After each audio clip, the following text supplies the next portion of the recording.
Hello, everyone. Welcome to our webinar today. If you are new to MRG, we are we have been around for 43 years now, and we are an assessment company, and we do a little bit of executive coaching and consulting as well. But primarily, we partner with people like you out there in the world doing this type of work. And we're so excited today to have our dear friend, Feena May, with us for a webinar, a fireside chat, if you will, without the fire, running between MRG's Tricia Naddaff and the delightful Feena May. And Tricia will tell you a bit more about Feena, and then we'll get started. Thank you for joining us today. Hello, everybody. Thank you. I could not be happier to be having this conversation with Dr. Feena May, that we lovingly call her because of her two PhDs in leadership. And for those of you who have already started singing the song that starts with Doctor, come back to us. So Feena has had a very varied and deep career in the leadership space after 29 years with the International Committee of the Red Cross, in both the field and the headquarters. I think that I was trying to think this morning as I was reflecting on this, whether there is a person on the planet better equipped to share stories and insights about leadership, because she has lived leadership in the field. She has lived it in the headquarters. She has studied it, two PhDs. She has designed programs for it. She has taught it. She has been she has experienced it as from other leaders. And as I have grown to know Feena over the past, it's 13 years now, no, 14 years now, Feena. She approaches leadership with, I think, curiosity, with creativity, with openness. I would also say she brings into the leadership space intention, inspiration, and just beautiful humor and storytelling. So, in all of this journey, it has, I won't say culminated because that sounds like it's the end, but along her journey, she has reflected her experiences and her knowing through this very wonderful book, The Power of a Lollipop, a model for inspiring leadership. She now is the CEO of the Inspiring Company, and a dear beloved of those of us at MRG and beyond. So, Feena, I am so happy you're with us. So happy, and so excited about this book because I know it's been a journey in and of itself. So, welcome. Thank you. So, I've asked. When you get to be the interviewer, you get to interview the way you want to interview. So I get to ask Feena to tell all the stories I want her to tell. And so I've asked her to start with a short reading of the opening scenario in the book, which was actually the inspiration for the title. So Feena, if you would start us off, I would appreciate it. Thank you, Tricia, and thank you, Stacey. Thank you to all of you who are joining today to talk about one of my favorite topics, and that is good leadership. So, when Tricia asked me to do this, I was reminded of Sister Helen, my English teacher in school, and when I got to have to stand up and read, I used to hate that. So here goes. There was shooting on the front line that day. I was leading a convoy of Land Cruisers full of children being repatriated to their parents. They had been on holiday with their grandparents when war broke out the previous Easter, and for more than a year, they had been stuck on one side of the fighting whilst their parents were stuck on the other side, and now we were caught in the crossfire. When I was in the field, I always carried a giant bag of lollipops behind the seat of my Land Cruiser. As the children and my colleagues got more nervous, I took the bag out and offered a lollipop. Somehow everyone relaxed and the children started talking quietly. Out of the corner of my eye, as I distributed the lollipops, I watched the soldiers watching us. As time wore on and the shooting quietened, I got out of the car again. Holding the bag of lollipops in front of me, almost as a white flag, I walked slowly towards the soldiers on this side of the barrier. They stared, but they didn't stop me. I arrived beside them with the bag of lollipops and offered them one, just as I had done with the children. Guns were lowered, set behind their backs on the shoulder straps. It was an amazing sight. Soldiers with colored lollipops in their mouths. They started talking to each other. A joke was cracked. And I heard laughter too, as they saw the funny side of how each of them had spent time choosing which color they wanted. The soldiers on the other side watched this, and I noticed them moving from behind their sandbags to come and watch what was unfolding on the other side. As one side lowered their guns, there was a mirrored movement on the other side. At this point in the conflict, the distance between the two sides along the front lines was often ridiculously short. Making eye contact with the commander to get a green light, I made my way slowly to the other side and offered them the bag of lollipops. Again, these grown, battle-weary men spent time choosing which color they wanted. The two sides started to exchange comments, which I didn't understand, but which created a small, hesitant, but welcome bit of laughter. After all, these men had been neighbors the previous years. Some had even gone to school together. And then, ever so slowly, I walked back to where we had stopped the land cruisers, with the soldiers' conversation across the barrier still resounding like music in my ears. When I reached our convoy, I grinned at the kids as they stared in wonder at the soldiers all talking and sucking lollipops. It was magic.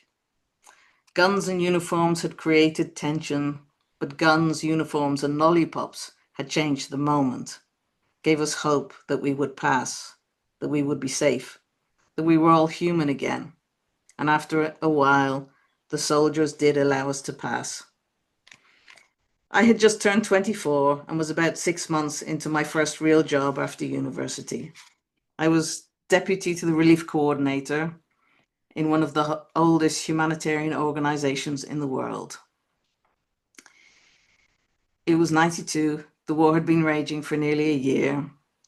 In the relief program, we had a huge caseload of over 900,000 beneficiaries and a team of over 100 expats and 1,000 national staff.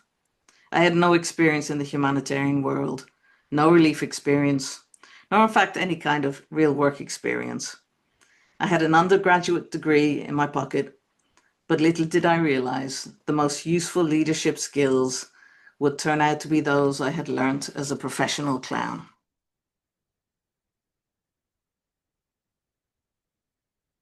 You're on mute, Tricia. Thank you. The story of our lives. You're on mute. I love that story, Feena. I love that it's the story that you opened the whole book with, and that it inspired you to name the book The Power of a Lollipop.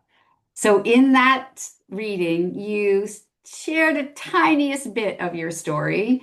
But what I know in having read the book and knowing you is this really is you and everything that you experienced to the point of writing the book is woven into this book. So will you tell a little bit more of your story so that people who don't know you as we know you will know a little bit about you? So I was born I'm Irish, born to very lovely parents, one of three in the family. Grew up in Dublin, went to school in Dublin, did a business degree.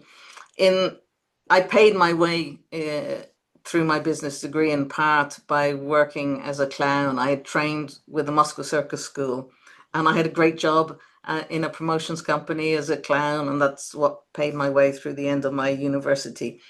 Through that, I got to know the Irish Red Cross, and the Irish Red Cross got some money at the start of the war in former Yugoslavia, and I got a mission. So I joined for 6 months, and that 6 months turned into 29 years. that 29 years from Bosnia took me to Rwanda during the genocide, and following that from Afghanistan to Sri Lanka, through a lot of Africa, through the Caucasus, really experiencing what I always said was the absolute best and the absolute worst of what we are capable as humans. Because I was in the International Committee of the Red Cross, as Tricia said, and that we're the part that work under the Geneva Conventions in times of conflict or other situations of violence. In that, I had always been fascinated by leadership. Why could I go to a delegation where the living conditions were terrible? There was no running water. There were no flushing toilets. The stress, the security was bad. The food wasn't great. And yet the team worked together and performed together and had a coherence. And I went to delegations where there was lovely conditions and there was hot running water and flushing toilets and yet something was dysfunctioning. There was tension, or it didn't work.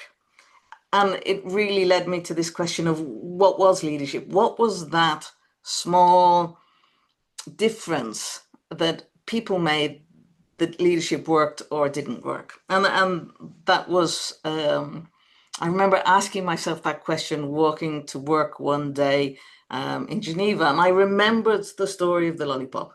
I remember that moment of what was it when a completely unrelated act of taking a lollipop and offering it to somebody else made a difference, and really spent the next 15 years and two doctorates asking this question: what was good leadership? And getting people to tell stories, not what they thought good leadership was, but telling actual stories of when they experienced it.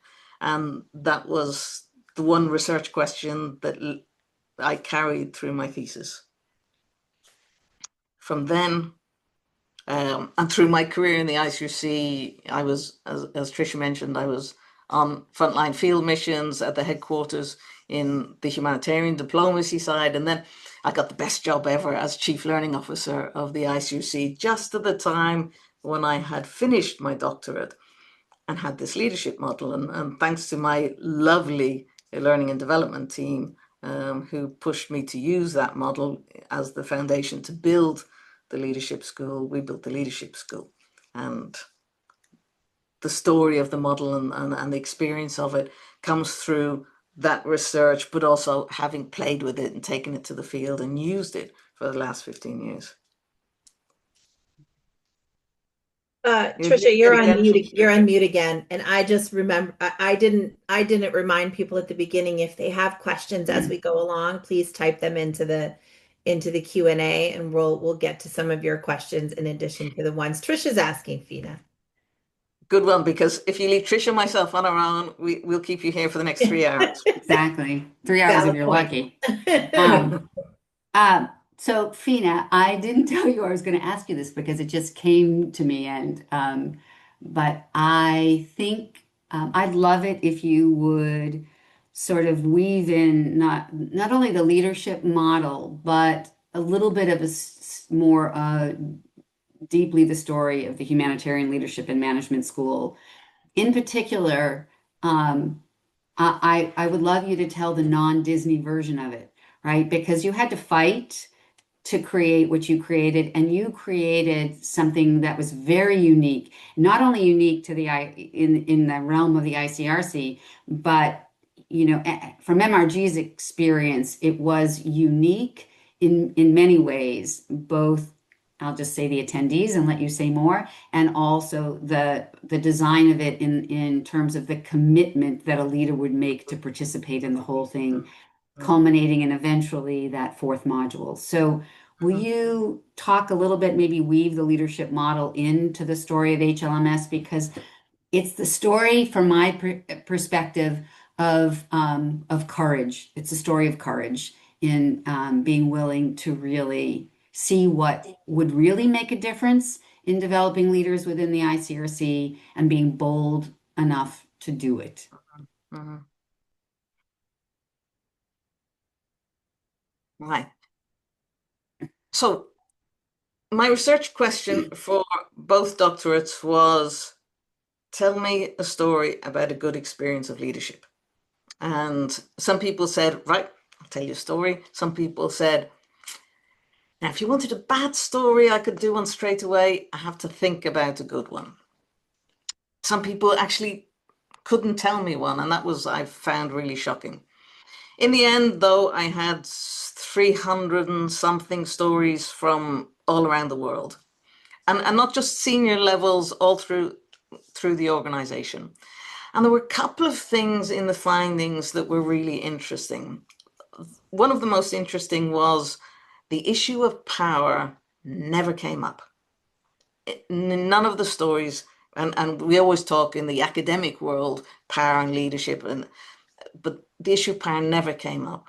And there were only two commonalities, that, and the second one, the one thing that every story had in common was I had the space to learn and grow. The only one commonality across the globe of good stories about leadership. And so, of course, when I became Chief Learning Officer at the ICRC, and at a time when the request was to build a leadership program, there were a couple of things that were really clear in my head. One was that space to learn and grow needs time and needs reflection, and that doesn't happen without some structure. So we wanted to build that into the space. That to do that learning started with the self. It started with, who am I? And that's the first piece of the model, that piece around presence. How do I stand in the space? Because if I don't, then nothing else can happen. That's the sort of foundation piece. I have to show up, stand in, show up, and then all the rest of it can happen. And that requires, how well do I know myself? How well do I show up? And how well can I read the space of how I'm impacting others? So that became a really clear foundation piece. The other one, and that was a real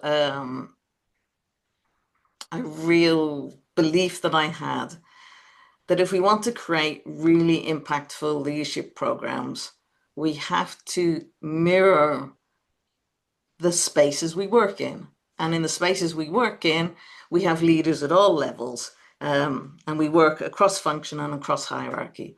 And that was one of probably the pieces I fought most for, is that we would have a leadership development that crossed function and crossed hierarchy, which meant that you could be a senior manager in the organization and a first-time manager in the organization, and you were in the same cohort, avoiding direct reporting lines.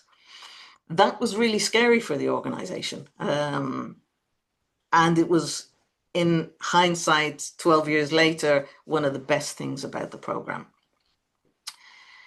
So there was that space for reflection, that crossing function and crossing hierarchy.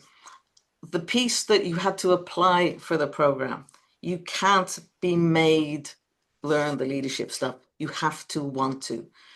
You get your managerial role because human resources or somebody gives you the job and gives you the title and gives you the salary. That makes you a manager. It's a choice to step into the leadership space, to become a leader. And that choice starts with you. And so we forced that people would have to apply. Nobody could make anybody come.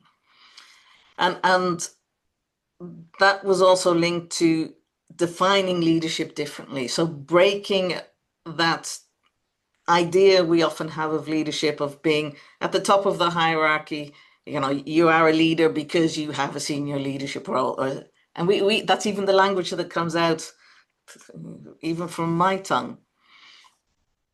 And looking at leadership as stepping in and taking responsibility for something, for a vision of a future that's different. That future can be the strategy of the organization. It can also be how we manage the waste paper in the team, how we manage the the tea and coffee area in the team, stepping in and taking responsibility, and that can happen at any level of the organization.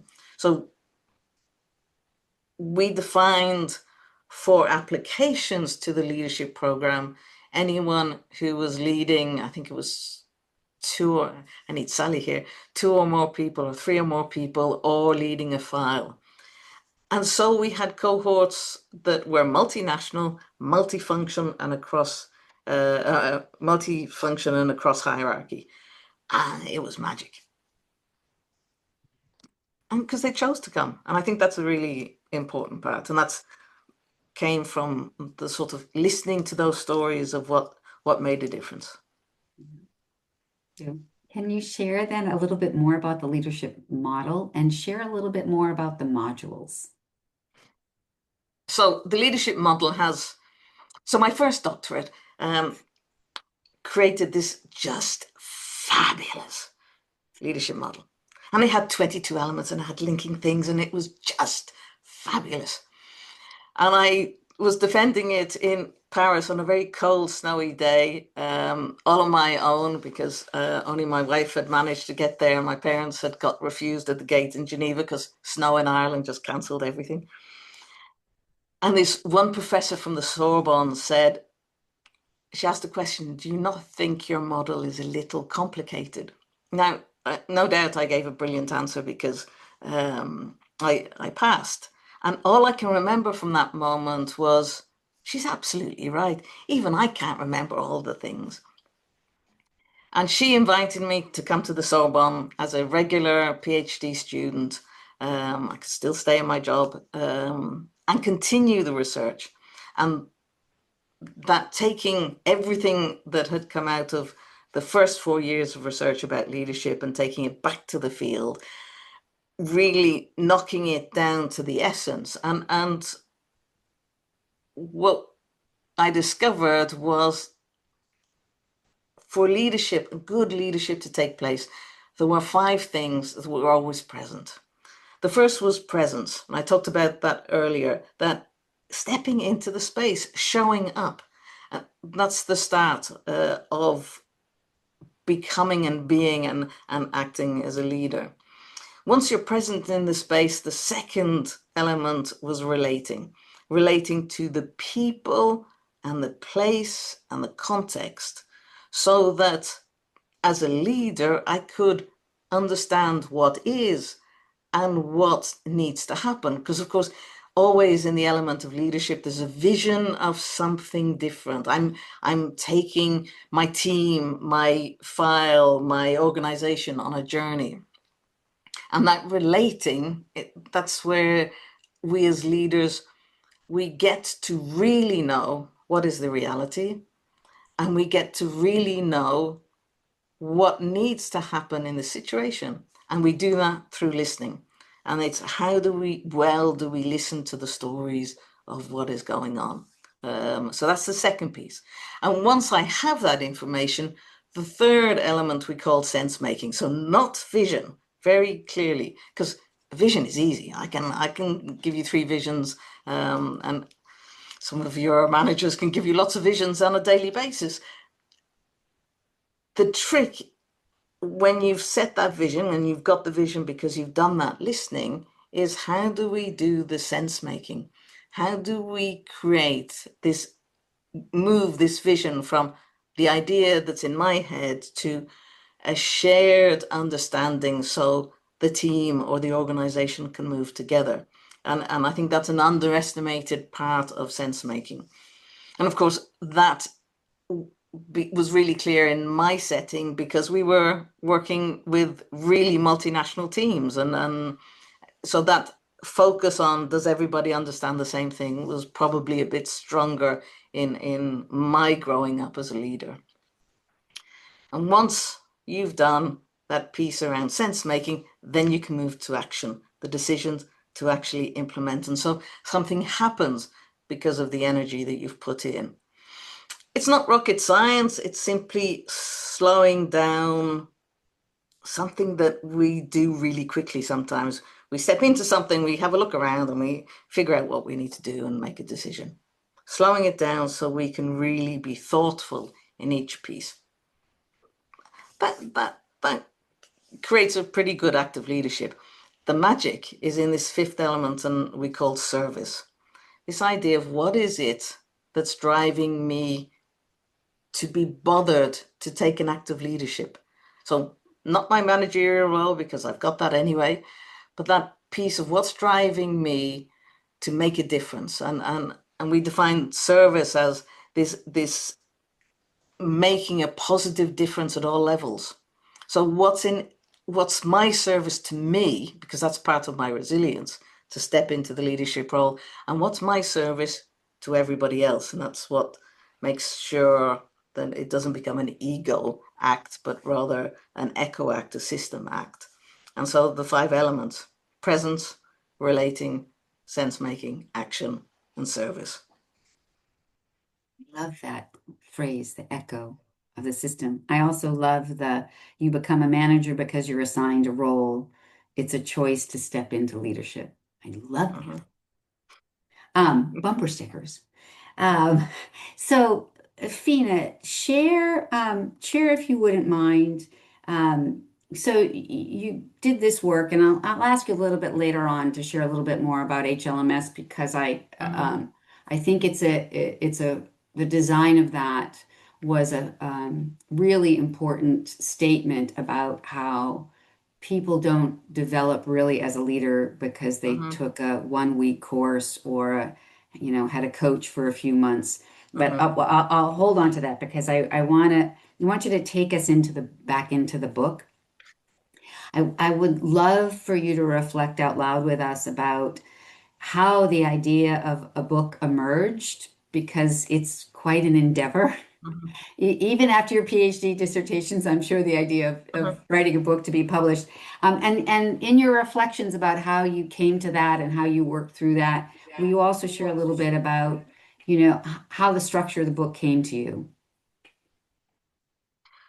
So the book kind of evolved. When I had finished my second doctorate, they said, "Look, you really should publish this," and so I did. In that first, I think, year or two following it, um, I did a cut and paste version of my thesis. Fabian's probably grinning there now, um, and I was told it was really boring. Put some stories in. And then I put some stories in and had a lot of fun, just realizing the wealth of, one of the stories was my granddad and the fairies in and stories right through my career. A lot of stories from the field. And then COVID happened. I think what drove the creation of the book was, I think, I had a fabulous learning and development team in the ICRC. We built this humanitarian leadership and management school. There was just a bit of magic between what, or in me, between what I had done from my research and what I had lived through, especially with this L&D team and the leadership and management school, that just needed to be shared. Because I think to do really good leadership, it isn't rocket science. It's not linked to being really intelligent or being very charismatic or being a really good speaker. It's caring enough and doing the work, the reflective work and the skill building work, so that you can step in to any context. And so there was just a bit of magic there that I wanted to share. And you want to share about the structure?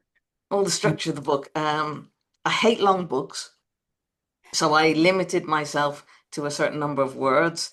Seven is my lucky number and our lucky number in the family. So I decided there was only going to be 7 chapters.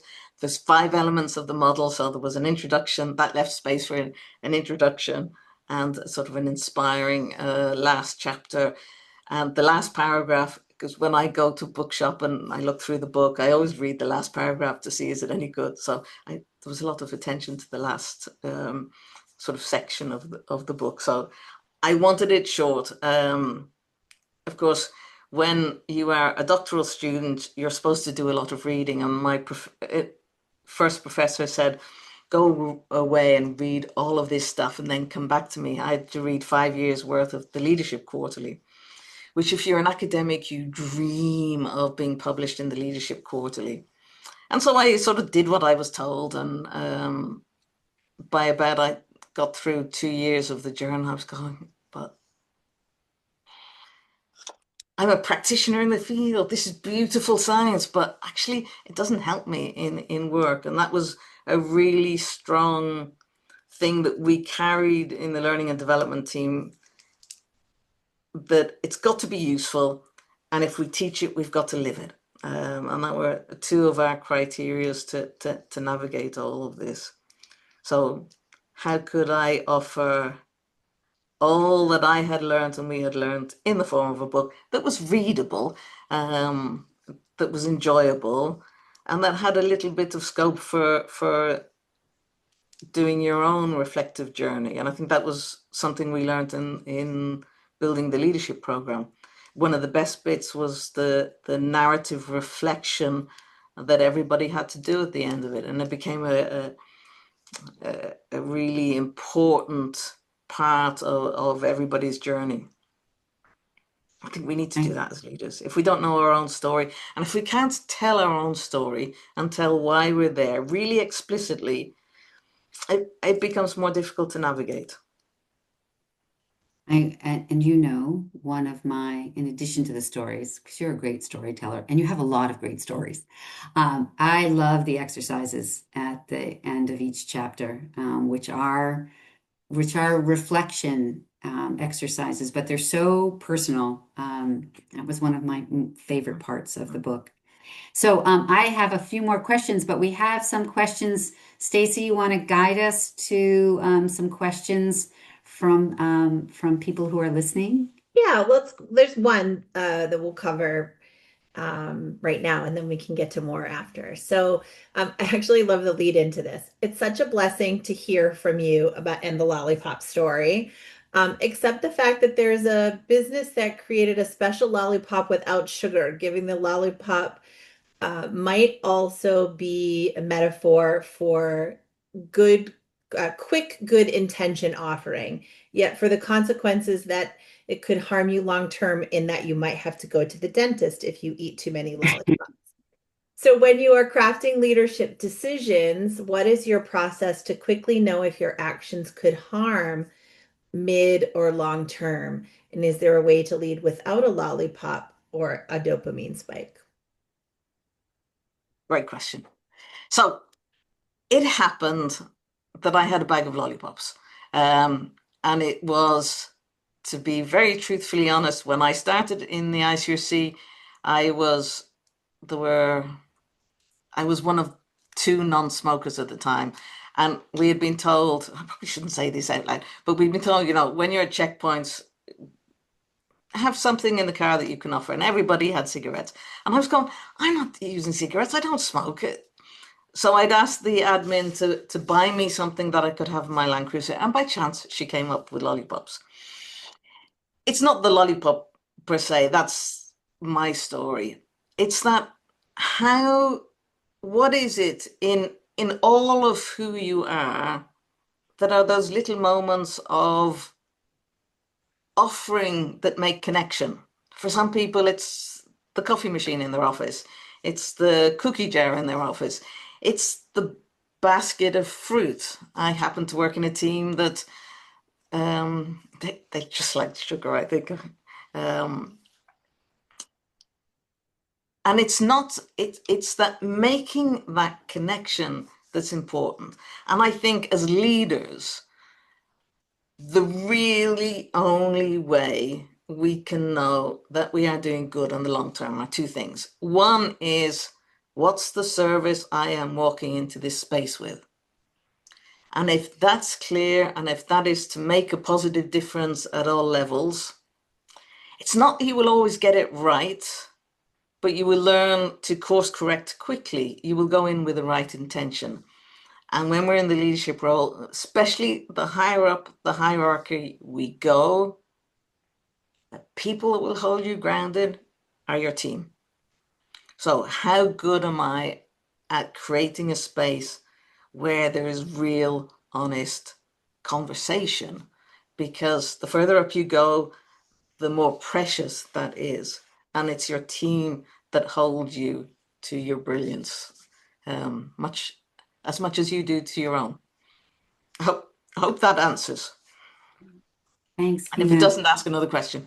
Yeah, we have a couple more questions. Well, we're getting more and more questions. I've got them up today, so I'll read them. We have a great question. I would like to know if she, meaning Feena, is open to discussing the shifting narrative. This is a really good one, Feena, on how we define what a leader is or isn't based on Western normative standards, which we've had a lot of conversations to a futurism approach, i.e., letting local communities identify their own styles, not using a top-down approach. Will Mhm. you talk about, I mean, you had so much exposure to so many different cultures. Will you share a little bit about your insights around that? Mhm. And while I know your crystal ball may not be too clear, can you maybe talk about um, any shifts that you might see in Mhm. how a more diverse approach to leadership might be emerging?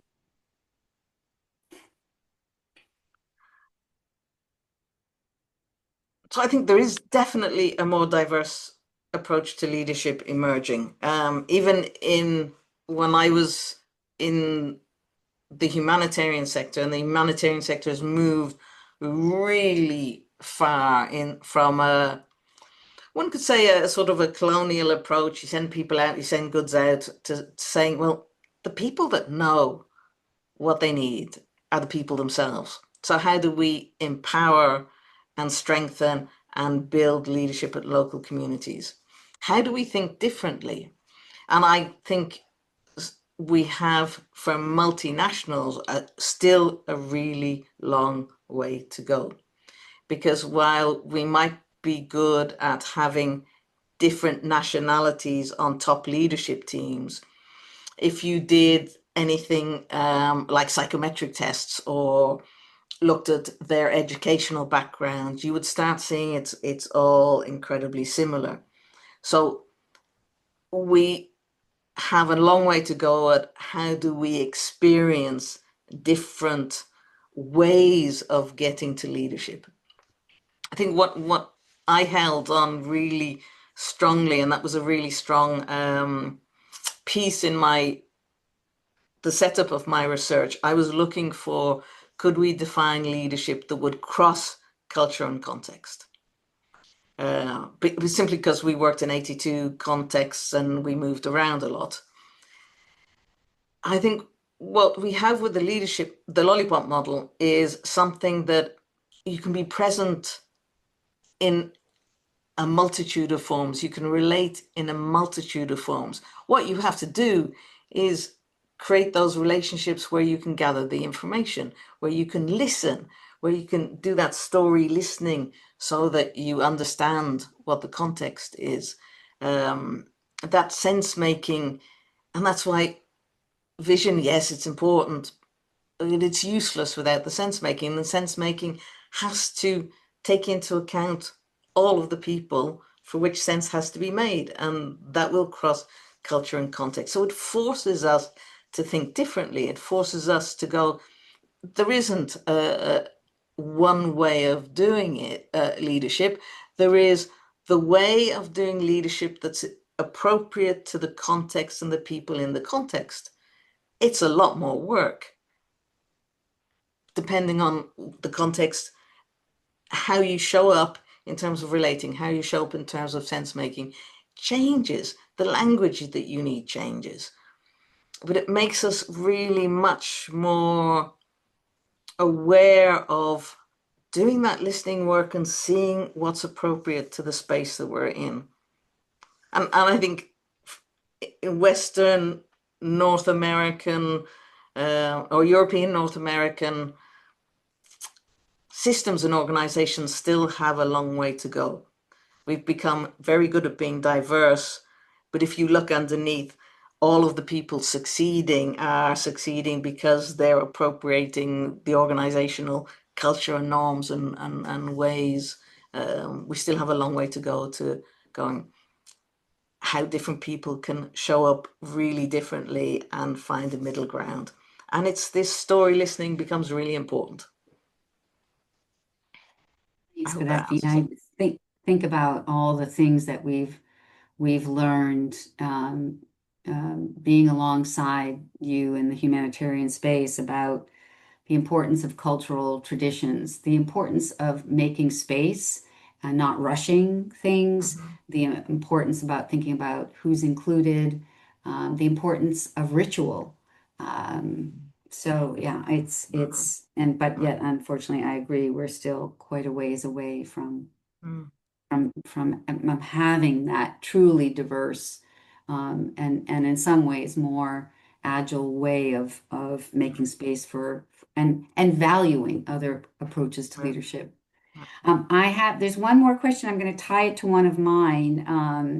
I would really like you to reflect on given all that you've studied, all that you've experienced, all that you've designed and created, all the leaders you have taught, your own leadership journey, what have you really observed that leaders struggle with? And that ties with the question that one in our audience has asked is what challenges might prevent people from acting on small moments of kindness? Right. So what are they struggling with, and therefore Mm-hmm. what might prevent them from actually seeking out and engaging Mm-hmm. in those moments of Mm-hmm. kindness? Now, it brings me back to how we designed the learning program at the International Red Cross. And we designed it in 3 modules: self, team, organization. And we had a real pushback from the senior manager saying, oh, well, we don't need the self, we don't need the team. We'll just do the complex, navigating complex dynamics and organizations. I've rarely seen human resources navigate senior leaders or middle managers who aren't good at strategy. I've seen them navigate a lot that interpersonal piece. So I think there's a couple of things that I see with leaders in today's context. One is time, and that time for reflection, that time for thinking. There's just everything is moving at such a speed that that time to think is very rare and very precious. It's also a time when the learning profession is moving to a lot of bite-sized learning, very effective for a skill development, but offering people that time and that space to think about what is happening, to think about who they are in their role, and to give them a learning journey, I think is becoming rare, and it's really precious. And that links to that time to invest in your own leadership narrative. Especially senior leaders, I find rarely are very good at being explicit about what their leadership service is, what is actually driving them. So, yeah, they have a purpose to make this organization great or successful, but what's their inner soul, if you like, of their contribution to why I'm bothering being a leader. So I've got the managerial role, but why am I bothered putting that energy into being a leader? And I've really seen that people who can answer that and answer that explicitly really step into the role so much better and so much more easily. And for their team to understand them in the role is just huge. And that takes time. And that's that skill and maturity of leadership we build over time. And that needs that space, that needs that sort of pen and paper to write that reflection. Um, I think that presence piece, which is the sort of start of, that the model uses, that solidity to decide even when I don't have that information, the solidity to listen even when the voices are difficult or different to mine, that solidity to be in uncertainty. That's, I think, a piece that we have to focus more on building, because that uncertainty is simply the reality of our world. It's not going to change. That speed is a reality of the world that's not going to change. And we've done a lot of work in terms of resilience and well-being in organizations over the last 10 years. I think there is a space that's still missing for that space to reflect. It's the old-fashioned going on retreat. Maybe we need to bring that ritual of silence, that ritual of having time to think, that ritual of conversation and peer learning. And we somehow need to protect that space.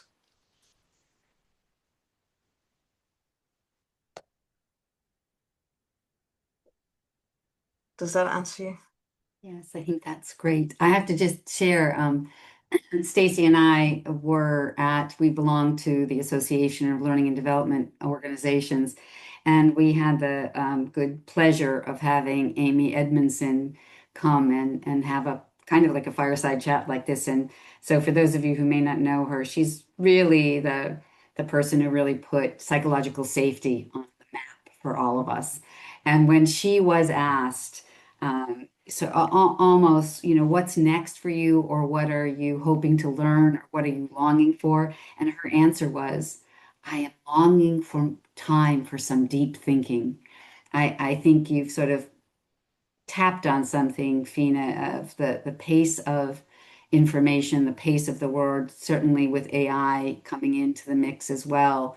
Uh, it is it it's a discipline to carve out the space, knowing that there's not space there. But if you don't carve out the space, you are probably setting yourself up for missing things like your wisdom, your courage, and your level of compassion. I wonder if you will share with us another story from your book, please. I'll do the last story. It's Mm. one of my favorites, and comes with the last chapter that I was mentioning that was so important. Not long after I returned to Ireland, I found myself at dinner, and it was a dinner party celebrating a nun's 79th birthday. Perhaps unsurprisingly, there were several other religious people around the table. When the conversation turned to the challenges of living in community, one nun commented, well, you don't have to like everyone you live in community with, but you do have to love them. I remember smiling, thinking about how true this is for good leaders. You don't have to like everybody and everything about the context you work in, but if you don't love them, you can't offer the lollipop.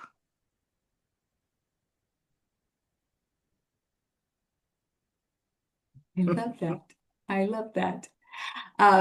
So I think we have, let's see, uh,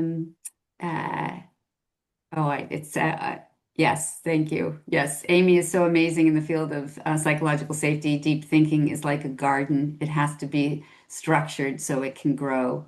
Sadly, the big companies are not aiming to these spaces. And I think that's what we're struggling with. And I think those of us who are in the space of being leaders ourselves, and those of us, I know there are many of us on the call who are in the space of supporting leaders to grow, to be whole. This is our work about how we help create the space that many people know. I love the Aristotle quote, self-awareness is the beginning of all wisdom, right? So, Feena, how much I love that your model is grounded in, if we don't know that space, where do you go from there, right? Wherever you go is going to be based on wobbly bits. Let me ask, we have the opportunity to sort of have some closing thoughts. I wonder if you would finish the statement for us. Reflecting on my journey thus far, what strikes me as most important about learning to lead well is. Service. Um, and I define service for me as that making a positive difference at all levels. And I think that is what has held me in the book, in my own leadership, is when I step into a space, how am I going to make a positive difference? And it can be tiny things, it can be big strategic, organizational changing things. I think that's that sort of move further than purpose. Purpose is incredibly important. It holds us together. Service is that wish to make a positive difference in the world. And if we hold that, I think then we become inspiring. And I think being inspiring is as simple as that. How do we offer the space that where people can learn and grow and that we are being of service at all levels? And that's how we look after ourselves. That's how we look after our teams, our organizations, the planet, our communities, in little ways or in big ways. And that's depending on where you all are.